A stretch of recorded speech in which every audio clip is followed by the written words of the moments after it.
The hedgehog wished he were softer. Every time someone came close, they stepped back, not because they were unkind, but because his spikes came first. He learned early that closeness hurt not him, but everyone else. So he stopped trying. The hedgehog's name was Bramble. He lived near the edge of the forest, where leaves piled high on the ground stayed cool.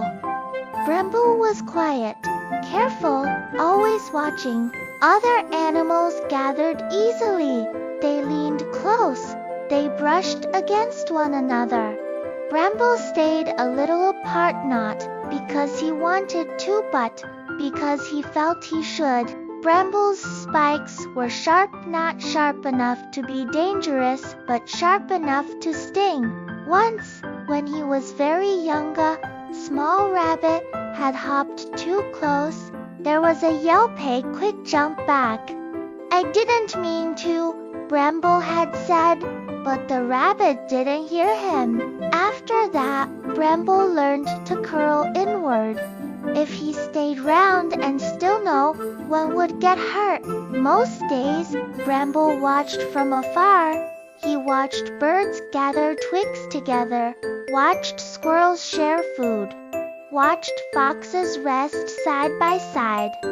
He felt something tight in his chest.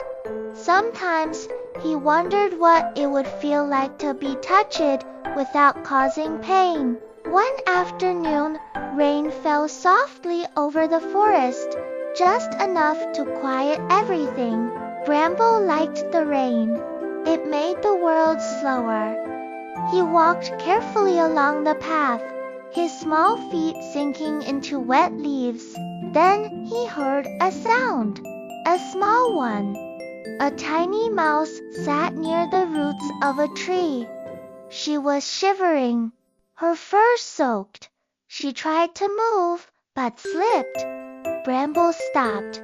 He didn't move closer. Not yet. The mouse looked up. Their eyes met. She didn't scream. She didn't run. She just looked tired. Bramble hesitated. If he came closer, his spikes might hurt her. If he stayed away, she would stay cold. The rain continued. Bramble took one careful step forward, then another. The mouse didn't move. Bramble lowered himself to the ground. Very slowly. He turned slightly, showing his side instead of his back. His spikes were still there, but softer this way. The mouse blinked. Then, carefully, she leaned against him.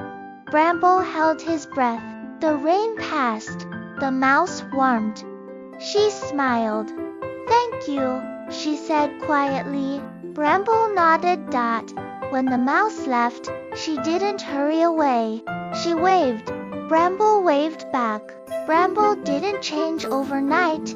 He still stayed careful, still moved slowly, but he learned something important. His spikes were not just walls, they were part of him, and sometimes they didn't have to push others away. Over time, others noticed that Bramble listened well, that he stayed still when needed, that he knew how to make space safe. They didn't hug him, they sat beside him, and that was enough. Bramble still had spikes. He always would. But now he knew softness is not about shape, it is about care. And sometimes even the sharpest edge can learn how to be gentle.